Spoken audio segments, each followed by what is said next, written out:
নমস্কার, খবর সময় বাংলায় আপনাদের স্বাগত। আপনাদের সাথে আমি শুভম, সহকারী মিঠুর সাথে এই মুহূর্তে সব থেকে গুরুত্বপূর্ণ লাইভ আপডেট নিয়ে জড়িত হলাম। আপনাদের সাথে জানিয়ে রাখা প্রয়োজন, আগামী গত 15 তারিখ সাজ্জাক নামক যে অপরাধী পুলিশকে গুলি করে পালিয়ে যায়, পুলিশকে গুলি করে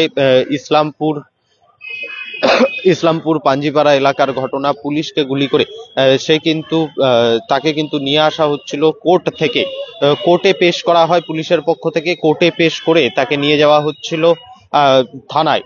করণদিঘি হত্যাকাণ্ডের মামলা সাজ্জাক আলম, তাকে কিন্তু নিয়ে যাওয়া হচ্ছিল এবং সেই সময় সে কিন্তু পুলিশকে গুলি করে 3 রাউন্ড মোট গুলি চালায় এবং তারপর সেখান থেকে পালিয়ে যায় সাজ্জাক আলম। এই ঘটনায় আজ কিন্তু সাজ্জাককে এনকাউন্টার করলো রাজ্য পুলিশ। রাজ্য পুলিশের পক্ষ থেকে বলা হচ্ছে যে এটাই হয়তো প্রথম এনকাউন্টার রাজ্য পুলিশের। এখনো পর্যন্ত পুলিশের বিভিন্ন সূত্র সহ আরো নানা সূত্রে আমাদের কাছে যে খবর উঠে আসছে সেই তথ্যই আমরা তুলে ধরছি। পুলিশের পক্ষ থেকে এই বিষয়ে এখনো পর্যন্ত কোনো কিছু জানানো হয়নি, তবে মনে করা হচ্ছে এই বিষয়ে একটি বিজ্ঞপ্তি নিশ্চয়ই রাজ্য পুলিশের পক্ষ থেকে পেশ করা হবে। জানিয়ে রাখা প্রয়োজন, শ্রীপুর এলাকা দিয়ে বাংলাদেশে পালানোর চেষ্টা করছিল সাজ্জাক। গতকাল রাতে গোপন সূত্রের খবরের ভিত্তিতে বিশাল অভিযান এবং বিশেষ অভিযান চালায় পুলিশ। শ্রীপুর এলাকায় গোটা এলাকা ঘিরে ফেলা হয় পুলিশের পক্ষ থেকে। 2 থেকে 3টি টুকরি ভাগ হয়ে সাজ্জাককে চেস করা শুরু করে এবং সাজ্জাককে পুলিশ চেস করতে শুরু করলেই সাজ্জাক কিন্তু সাথে সাথেই গুলি বর্ষানো শুরু করে পুলিশের উপর।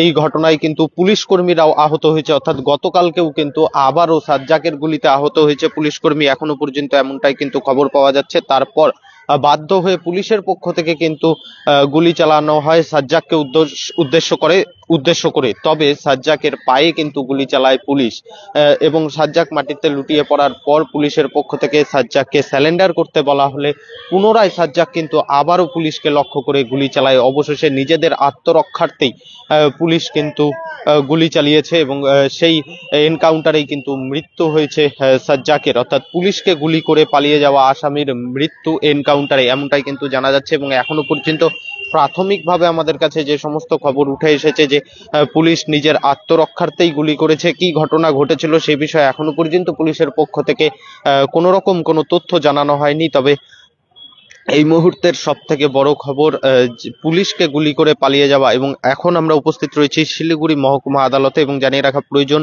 এই যে ঘটনা, এই ঘটনার সূত্রপাতও কিন্তু হয়েছিল আদালত চত্বর থেকেই। ইসলামপুর আদালত চত্বরেই সাজ্জাকের হাতে কিন্তু একটি কম্বল দেয়, সাজ্জাকের হাতে কিন্তু একটি কম্বল দেয় এবং সেই কম্বলের মধ্যেই কিন্তু লোকানো ছিল বন্দুক।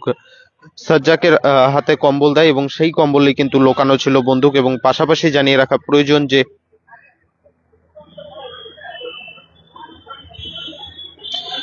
সাজ্জাকের হাতে একটি কম্বল দেওয়া হয়েছিল তারই অপর এক দুষ্কৃতী যার নাম আব্দুল হোসেন।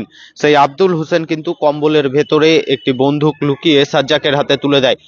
ইসলামপুর কোর্ট চত্বরের ঘটনা এবং জানা যাচ্ছে যে সেই সময় কোর্টে যারা কোর্ট পুলিশ ছিল তাদের নিয়ে কিন্তু প্রশ্ন উঠছে, তারা নিজেদের দায়িত্ব হয়তো ঠিক করে পালন করেনি, তার কারণ কম্বলটি কেন চেক করা হয়নি সাজ্জাকের হাতে তুলে দেওয়ার আগে। এমন ধরনের বিভিন্ন প্রশ্ন কিন্তু মাথাচাড়া দিতে শুরু হয়েছিল। ইতিমধ্যে কিন্তু সাজ্জাককে ডিটেন করতে পারে পুলিশ এবং সাজ্জাক কোথায় রয়েছে সেটা জানতে পেরে পুলিশ যখন সেই এলাকায় অভিযান শুরু করে, সাজ্জাকের পক্ষ থেকে পুলিশকে গুলি করা হয়, এমনটাই প্রাথমিক বিভিন্ন সূত্রে জানা যাচ্ছে। সেই গুলিতে, সাজ্জাকের গুলিতে আজ আবারও এক পুলিশ কর্মী আহত রয়েছে, এমনটাই জানা যাচ্ছে।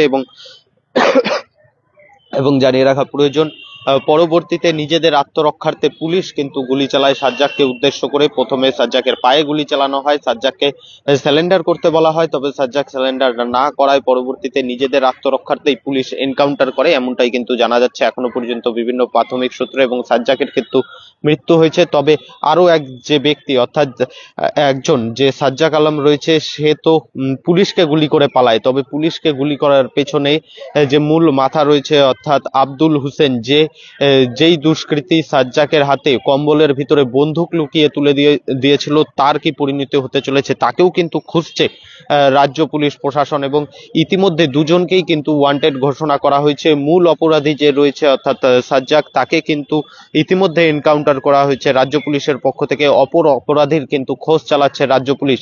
এই বিষয় নিয়ে আরো বিভিন্ন তথ্য উঠে আসলেই সেই সমস্ত তথ্য আমরা তুলে ধরবো আপনাদের সামনে। সেই জন্য দেখতে থাকবেন খবর সময়, চোখ রাখবেন খবর সময় বাংলা।